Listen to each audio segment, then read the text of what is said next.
गरीब की जादुई बिरयानी मशीन। पालमपुर गांव में दिनकर नाम का एक गरीब व्यक्ति रहता था। वो पास के शहर में एक फैक्ट्री में काम करने जाता था। उसकी पत्नी सीमा घर पर ही रहकर काम करती थी। उसकी भगवान में बहुत श्रद्धा थी। वो गांव से काम के लिए जब शहर जाता तो रास्ते में एक मंदिर पड़ता था और वहाँ पर एक बार रुककर आशीर्वाद जरूर लेता था। दोनों गरीबी से बहुत जूझ रहे थे। कभी कभी तो उनके यहाँ खाने को एक अन्न का दाना नहीं रहता था। फिर एक दिन उन पर दुखों का पहाड़ टूट पड़ता है। शहर की फैक्ट्री बंद हो जाती है। अब दिनकर के पास करने को कुछ नहीं था। सीमा, अब हमारा क्या होगा? मुझे तो लगता है ये भूख ही एक दिन हमारे प्राण ले लेगी। चिंता क्यों करते हो जी? ऊपर वाला है ना, वो हमारी कुछ न कुछ जरूर मदद करेगा। हे ऊपर वाले, कुछ तो हमारी मदद कर। आप भी ना जब देखो भगवान से मांगते ही रहते हो। अब ये देखो, भगवान को दीपक लगाने के लिए तेल ही नहीं है। अब मैं क्या करूं? ने जो खाने का तेल है ना, उसी से लगा दो। पर फिर हम लोग क्या खाएंगे? तुम भी ना सीमा, तुम ही तो कहा करती हो कि ऊपर वाला हमारी मदद करेगा। ऐसा कहकर दोनों हंस पड़ते हैं। भगवान उन दोनों की इस आराधना से प्रसन्न हो जाते हैं कि उन दोनों के पास जब खाने को कुछ नहीं है तब भी उनकी भक्ति में कोई कमी नहीं आई। भगवान रात को ही उपहार स्वरूप उन्हें बिरयानी बनाने की मशीन देते हैं। अगली सुबह सीमा जब अपने घर का दरवाजा खोलती है तो बाहर बिरयानी बनाने की मशीन मिलती है। वो फटाफट दिनकर को बुलाकर लाती है। अजी देखिए तो बाहर क्या है। दिनकर उठता है और बाहर जाता है और खुशी से झूम उठता है और कहता है, ये तो बिरयानी बनाने की मशीन है। वाह ऊपर वाले, तेरी लीला अपरंपार है। मैं ना कहती थी भगवान सबकी सुनता है। क्यों जी, हम बिरयानी बेचकर भी तो अपना व्यापार शुरू कर सकते हैं। हाँ भाग्यवान, इसमें देर किस बात की। फिर दिनकर गांव के चौराहे पर बिरयानी बनाने की मशीन लगा लेता है। जहां वो मशीन में ऊपर से चिकन डाल रहा था और गरम गरम बिरयानी बाहर निकल जा रही थी। मशीन से बनी बिरयानी को चखने के लिए लोगों की बहुत भीड़ लग जाती है। सभी लोग मशीन से बनी बिरयानी खाने को लेकर उत्साहित होते हैं। दिनकर दुकान पर बिरयानी बेचते समय, आओ आओ गाँव वालों, आओ आओ, गर्मा गर्म बिरयानी चख लो, मजे लूट लो, ले जाओ। आज तक कभी नहीं खाई होगी ऐसी स्वादिष्ट बिरयानी, पालमपुर की सबसे स्वादिष्ट बिरयानी। वो ऐसा कहता जाता और चिकन मशीन के अंदर डालता जाता। दिनकर की दुकान पर भीड़ बढ़ने लगती है। धीरे धीरे दिनकर के पास पैसा भी बढ़ने लगता है। वो नया घर बना लेता है। दिनकर अब दुकान पर काम नहीं करता।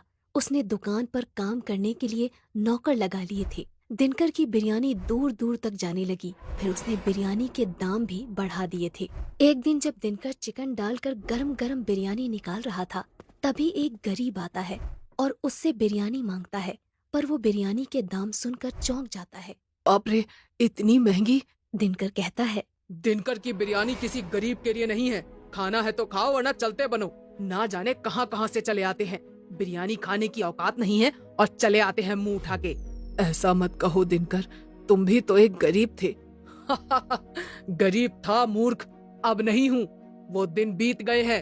अब चलता बन यहाँ से, जबान मत लड़ा। आज तुम एक गरीब का मजाक बना रहे हो, पर याद रखना दिनकर, ये तुम्हें बहुत भारी पड़ेगा। तुम्हें मेरी बद्दुआ है कि तुम जहाँ थे वहीं दोबारा पहुँच जाओगे। तुमने आज एक गरीब का दिल दुखाया है। तो चल निकल यहाँ से।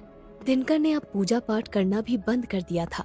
क्यों जी, आजकल आपने पूजा पाठ क्यों बंद कर दिया? सीमा, तुम तो जानती हो मैं कितना व्यस्त रहता हूँ। आजकल इन सब चीजों के लिए समय ही कहाँ है। भगवान मेरे से वैसे ही बहुत खुश है। तुम देख तो रही हो ना, लक्ष्मी माता की कृपा कितनी है हम लोगों पर। आज हमारे पास क्या नहीं है? घर है, जमीन है, दुकान है, काम करने के लिए नौकर भी हैं। भला भगवान की कृपा नहीं है तो ये सब क्या है? तुम बिल्कुल फिक्र मत करो सीमा, भगवान मुझसे बहुत खुश है। ऐसा नहीं है जी, व्यस्त तो हम सभी रहते हैं, पर हमें भगवान को कभी नहीं भूलना चाहिए, क्योंकि ये सब तो उन्हीं का दिया है ना। सीमा, अब तुम मेरा दिमाग मत खाओ। मुझे मत सिखाओ कि मुझे क्या करना चाहिए। तुम खाना लगाओ, मुझे खाना दो। कल वैसे भी बहुत काम है। ठीक है जी, जैसा आपको उचित लगे। मैं तो बस कहने से रही। ऐसा कहकर वो दिनकर के लिए खाना लगा देती है। ऐसे ही कई दिन बीतते गए। दुकान पर एक बार जब बिरयानी बनाने की मशीन चल रही थी, तब नौकर ने जल्दी जल्दी में परोसते समय एक प्लेट बिरयानी जमीन पर गिरा दी। दिनकर को ये देखकर बहुत गुस्सा आया। उसने कहा, मूर्ख, तेरे को अक्ल नहीं है क्या? हाथ पैर टूट गए क्या तेरे? काम नहीं करना आता तो आता क्यों है यहाँ पे? ऐसा कहकर उसने नौकर को एक लात मारी। बेचारा नौकर आगे जाकर गिर जाता है। चला जा यहाँ से, दूर हो जा मेरी नजरों से। तुम जैसे दो कौड़ी के लोगों की मुझे जरा भी जरूरत नहीं है। बेचारा नौकर गरीब मजबूर था, वो वहाँ से उठकर चला जाता है। दिनकर गुस्से में लाल होकर घर जाता है और सीमा उससे पूछती है, अजी क्या हो गया है आपको? आप बहुत गुस्से में दिखाई दे रहे हैं। कुछ नहीं हुआ, ये गरीब लोग, इन्होंने तो मेरा जीना ही हराम कर दिया है। कभी कोई बद्दुआ देकर जा रहा है तो कभी कोई काम ही नहीं आ रहा है। मैं तो परेशान हो गया हूँ इन गरीब लोगों से।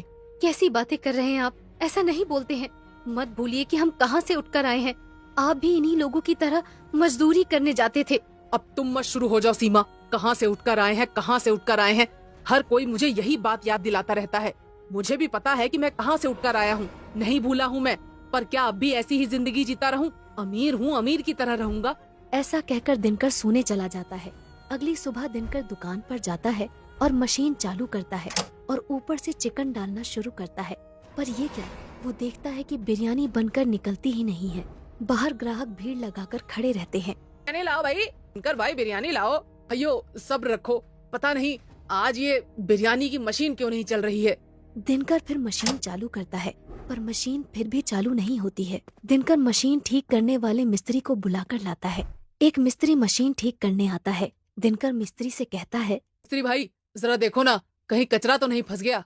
मिस्त्री पूरी मशीन की जांच पड़ताल कर लेता है पर उसे कहीं भी कोई भी खराबी नहीं मिलती। मिस्त्री थक हार कर वहाँ से चला जाता है। आज इसमें ऐसा क्या हो गया है, ये चल क्यों नहीं रही है? धीरे धीरे जो भी भीड़ वहाँ पर खड़ी थी वो सब जाने लगते हैं। दिनकर भीड़ को समझाता है, अयो आ जा रहे हो, अभी चालू हो जाएगी, थोड़ा इंतजार करो। रुक जाओ, एक बार चालू हो जाने दो, फिर गरम गरम बिरयानी खिलाऊंगा और कम दाम में भी खिलाऊंगा, बस रुक जाओ। पर दिनकर की कोई भी नहीं सुनता। सारी भीड़ दिनकर को भला बुरा कहकर वहाँ से चली जाती है। दिनकर उस मशीन को कई बार चालू करता है पर मशीन चालू नहीं होती। इतने में उसके सामने एक दिव्य शक्ति प्रकट होती है और वो दिव्य शक्ति दिनकर से कहती है, क्या हुआ दिनकर, मशीन चल नहीं रही? ये सोचकर परेशान हो रहे हो?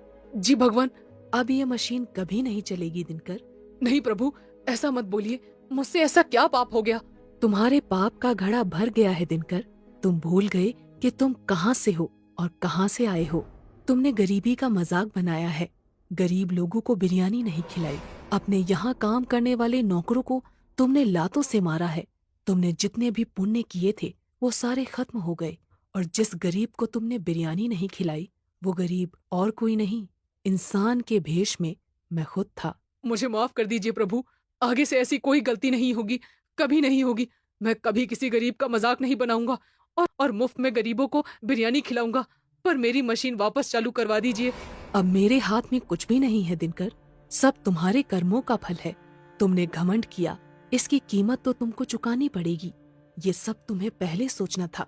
ऐसा कहकर दिव्य शक्ति वहाँ से गायब हो जाती है। दिनकर फूट फूट कर रोने लगता है और कहता है, हे प्रभु, मुझे माफ कर दीजिए प्रभु, मेरी आंखों पर घमंड की पट्टी बंध गई थी। हे प्रभु, हो सके तो मुझे माफ कर दीजिए। दिनकर के वापस गरीबी के दिन आ जाते हैं। वो वापस एक कुटिया में आ जाता है और वापस अपना जीवन गुजारने के लिए मजदूरी करने इधर उधर निकल जाता है। दिनकर का घमंड उसको ले डूबता है। इसलिए कहा जाता है